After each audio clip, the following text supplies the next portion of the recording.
Over here for CJ Entis, we got Hush, a very strong PvP player, even though his ratio there doesn't quite reflect it. I think some of those games were from even 2013, possibly. Yeah. And really the biggest mark he left on my mind was that his PvP was actually a pretty good matchup. The others, not so much, but hey, he's playing PvP today. That's all that matters. Yeah, that's all that matters. And, I feel like the impression that he gives just shows that he knows how to get into someone's head, and he also knows how to prepare really well for a best of one in PvP based on what we saw from him last year. I'm going to keep saying last year, by the way, even though it's still technically 2014. Yeah. It's only going to be 2014 for a few more weeks here, so keep that in mind. Now, here's eMotion. Got some giant glasses on this guy today. That he does. Well, you guys see his record up there. He's got that downwards purple arrow for a reason. He just has not shown up much here for Pro League. Yeah. And you guys do see the record there, 1-3. He did get his one win against Protoss, so maybe he is also a Protoss sniper that we haven't seen yet. You know, that's also possible, but we're going to have to wait and see when we get into this game. Yeah, Deadwing is the map here, so a map where you would often see Protosses come out. So maybe he was hoping to play PvP, perhaps also hit a Terran. Maybe he was hoping to hit Byung here if he wanted to play PvT. We don't really know. We're going to have to wait and see. This is, again, the first day of the first round, so these players' personalities and styles, especially changes that we've seen from them, these players who don't play in the individual leagues, you have to see their personality and their playstyle come to life slowly over time throughout the season. So this is, again, just that first day for these two to prove themselves. And it's time. The map, Deadwing, is loaded. It's going to game number 2, CJ versus Samsung.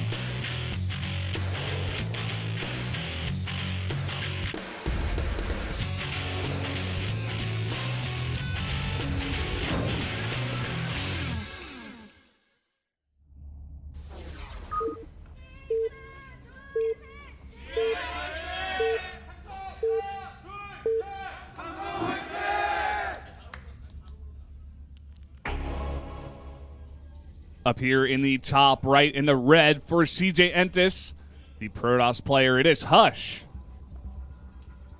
Love that idea, actually. All his opponents to And down to the bottom right in blue, the underdog here, it's eMotion. Or as some really particular fans like to call him, eMotion. eMotion, like esports motion or something? Yeah, something like that. Said, we missed it and we wanted to see it. It's back. It's Pro League. I think that's how everyone's feeling right now. That's how I felt, man. I was so excited to come out and down here and cast with you today because, especially, you know, the individual league is something different, but Pro League, it's got a special place in everybody's hearts. Yeah, a ton of hype around this, especially for the first day. I think the coolest thing about Pro League is win or lose, you keep getting to follow the same players all season long. Nobody gets eliminated. Yeah. Players don't get, if you lose, you're not like out of Pro League until next round or something. So, even if your favorite player loses, you're probably still going to see them again the following week. Yeah. And as you guys can see here, so far the openings are dead on identical. We have a completely different UI than before, so don't be confused, don't be surprised. Of course, there's a lot of experimentation going on here. And just taking a closer look at things as the season progresses. Be sure to send any feedback that you guys have to the two of us. You can add me on Twitter on Proxywolf. Valdez is Brendan Valdez on Twitter as well. So, be sure to hit us up as well as Moonglade AU. Samsung will shine in Pro League. Probably referring to the player Shine. Yeah, maybe so. High chance of that. If I had to take a gander, I'd probably say. But just going into this PvP, not much different here. Both players doing mirror builds. 2 gases coming up. Pretty much the standard so far. Going to put down the Cybercore now. Actually trying to block the Cyber here is eMotion. It's actually being blocked for a significant amount of time. That was kind of painful, actually. But as he was so careful about blocking it, his own Cybercore got delayed a little bit as well, so it ended up coming down at about the exact same time. Just something to consider. Yeah. Well, eMotion already starting off with some little trickery here. Being annoying to his opponents is, of course, something you can do to get into their heads. Yeah. It's probably not going to affect the overall outcome of the game if the Cybercore is, a second or two late. So it's actually forced this probe off the line. He almost killed it. He's very aggressive with his initial scouting probe. Since he scouted so early, he lost a lot of mine time, but he definitely made up for it. But we see a Stargate actually going down here for eMotion. Yeah, and this is the rush Stargate. This is before anything else, even Stalker. Just getting it out as fast as possible. We've got opposite builds here for Hush. He is going to rush out that Mothership core. So we'll have a lot of energy on that if he wants to go for early fights or just scouting of the opponent's base. But if you do go for that early Stargate build, the opponent will usually just be able to walk in there with a probe and see it. So unless you proxy it, it is going to get scouted, and I'm sure Hush knew about that as well. Yeah, it's a very likely situation to occur. Now, meanwhile, Hush himself is actually going up with a Twilight Council. So he's actually made a few Stalkers with this as well. Looks likely to be a Blink Stalker opening. Just a little bit of pressure here. He didn't rush out his Gateway or anything like that. This isn't a super fast Twilight Council. And he's chrono boosting his Warp Gate research. So I think he just wants to pressure here just a little bit aggressively, see what he can get done here, and expand behind it. But could be an all-in. Only time will tell. Forward pylon's going up here, so actually this starts to look more like DTs, Valdez. It could be. I mean, we already got 3 gates on the way, and we do have Stalkers. And interestingly enough, we do have eMotion not going for any Oracle. He does go for that Phoenix, so we do have Hush, needlessly pretty much bringing all of his units back at home to defend against an Oracle, but it is going to be Phoenixes. And you are right about the DTs here. He's faking it. He wants it to look like Blink. He even starts Blink research here.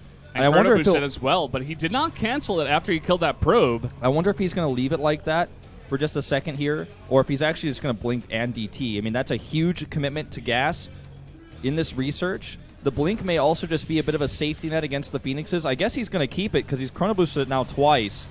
But this is a very aggressive tech build because he doesn't have any gas, left over basically. He's going to make a Nexus, so it's a very, very gas-intensive build that we're seeing here. I'm really curious to see how this one's going to pan out. Yeah, really, really cool style here. Maybe it's something that he's practiced against, this kind of build. He sees his opponent rushing out Phoenixes. He's like, okay, I can go DTs because I know he's going to be low on the detection, but also I'll take Blink just for the defense and also possibly some aggressive action as well. He is making a lot of forward pylons.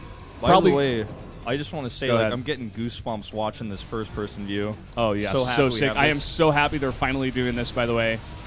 Okay, so DTs, 2 of them are being warped in right now. A few Phoenix kills, but the Phoenixes have been mostly warded away.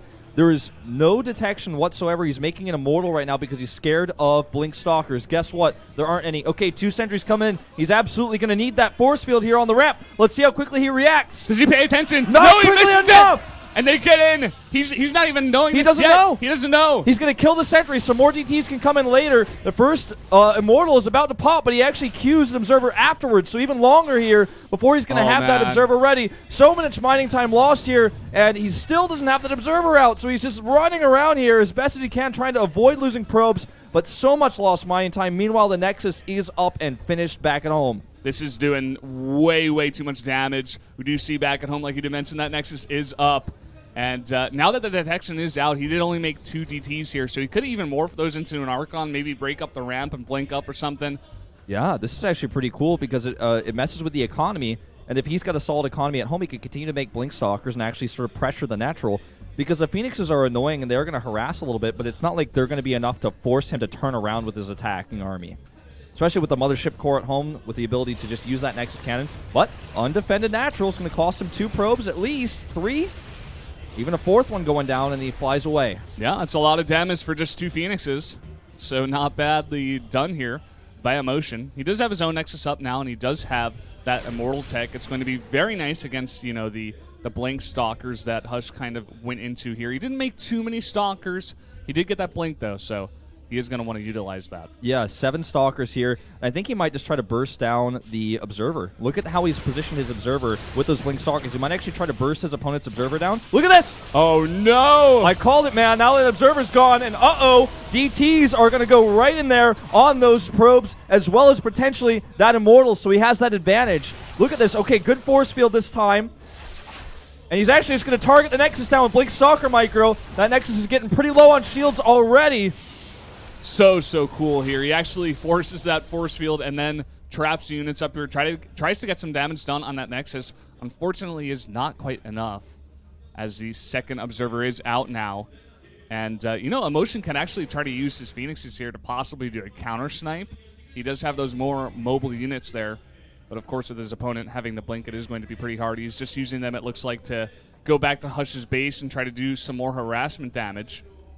This is just a crazy amount of aggression all game long we're seeing here from Hush. He's actually going to potentially blink over here. He tries to find an opening, picks off the shields of the Mothership Core, doesn't get anything more done than that. But his Stalkers just give him so much aggressive potential here, and he's totally fine against these Phoenixes. There, a few probes go down here and there, but he's actually still up in probes, 41 to 40 right now. All right, Nexus is being targeted by the DTs, forcing him to react here. Does pick off a sentry, but he's going to lose his observer in return. Getting that sentry is nice. Of course, it did have that Guardian Shield up, but it's not quite enough for losing that observer. Do see Colossi Tech coming down here for both Protosses, so it looks like we will be transitioning into kind of a later stage game here. Yeah, and as you can see, there's a lot more gas on the table for eMotion. The reason being is because he didn't commit to that many DTs and Blink and all those Stalkers, so he's basically just been getting Immortals out for defense, a few Sentries, and the few Phoenixes that we saw him make in the early game. Does get a nice pick up on that Sentry and lives with this Phoenix, so that was pretty cool. Wow, but unbelievable 3 health there. He's able to research range and get his Colossi out right away, along with that +1, and he's even making additional cannons just for safety. So that extra gas really helping him out a lot in these Colossi wars. Yeah, and Hush, of course, spending a lot of gas, but he does have some leftover minerals. He's going to make 3 extra gateways here, a bit ahead of Hush, so that is the one thing he's got going for him as well. One Phoenix does get sniped here. The Phoenix is just a little bit of an annoyance, but at this point, this Phoenix is only going to be useful as a scout, because with only one Phoenix, you can't actually kill anything. You can only annoy it. I suppose he could harass that Mothership Core, but I don't think he's going to commit to it. He just wants to see, is range being researched? Are you hitting your +2 right on time? And what's your probe count out? And he just keeps checking the composition. How many Immortals do you have? Where is your army? Is it still out on the map? And that Phoenix continues to give him a lot of information. Yeah, it's just like a permanent hallucination scout. Something you can just have to just fly around. He's like, oh, okay, you're putting down your 3rd Nexus now. And how am I going to respond to that? Maybe he puts down a 3rd Nexus of his own. Maybe he tries to get aggressive here. Yeah, in fact, I don't think he's seen that 3rd Nexus just yet, but he's about to. With that Phoenix Scout. They're both going for 3rd bases right now. If this gets scouted, he's got a little bit of potential to harass with these Stalkers. I don't think he's going to commit to more than 2 or 3 here. They're actually getting a 4th when he gets away. That was a close call there. Taking a lot of damage and might lose his observer. Uh-oh. Really, really close there. Actually 1 hit away. Still on the chase here, at least, of the Stalkers. Does get a couple of them there. That was really cheeky. Hush is really loving to just be aggressive with his Stalkers in tough situations. Had he sniped that observer, the DT harass potential is there. And every time you lose your observer, if you don't have any backup observers, that's lost Colossus build time on your Robo to replace it. He does have a 2nd observer, thankfully, though. And notice the difference in upgrades here. +2 comes out for Hush because he had his faster Twilight Council, whereas eMotion had to get armor because his Twilight Council was late. He didn't go for Blink. So we're going to have +2 versus 1-1. But immediately, eMotion is starting his +2 attack as well. He's not missing a beat with that, so he will eventually catch up and actually potentially take a lead in upgrades. That's what it looks like for now. We do see both players finally putting down that Templar Archives, going into that Templar Tech as well. Going to make a bunch of Archons here to just round out that kind of death ball you get in PvP. A lot of Archons, a lot of Colossi, some Immortals in the mix as well. Limited gateway units, as you can see, guys. Just like 3 Stalkers here for eMotion, 8 for Hush. He does have some left over, of course, from his Stalker aggression with the Blink a little bit earlier on. Yeah. All right, looks like a move out here for Hush. He knows he has a larger army, and part of that actually comes from those Stalkers. It gives him a little bit extra beef, actually, to target down units, to tank a little bit of extra mobility.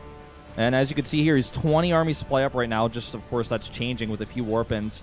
Few DTs being warped in, I think, just to be made into Archons. Let's see how he wants to attack this. He's just very carefully approaching. There's that Archon. 1 DT leads the charge to scout a little bit to force this army out of position. Guardian Shield goes up. Looks like he might take the engagement. His Zealots are a bit caught, though. Just going to poke. Yeah, caught here. And eMotion got some really nice shots there with his Colossi. Just, weakening down that bigger army of Hush. Just getting the shields down here. So Hush has to be careful. He needs to get in a really nice position here. That defender's advantage gives him a 4th extra Colossus there on the defense, but the army size is massive here for Hush. He's got a much larger army, a much better army. It looks like he's even going to try to bulldog his way through here with that Warp Prism. Now targeting down that Nexus, doing some extra damage with the range, just trying to use his larger army to actually pick away. And there goes the Time Warp, and charge is done on those Zealots. +2 is not ready yet for eMotion, and it's going to hurt.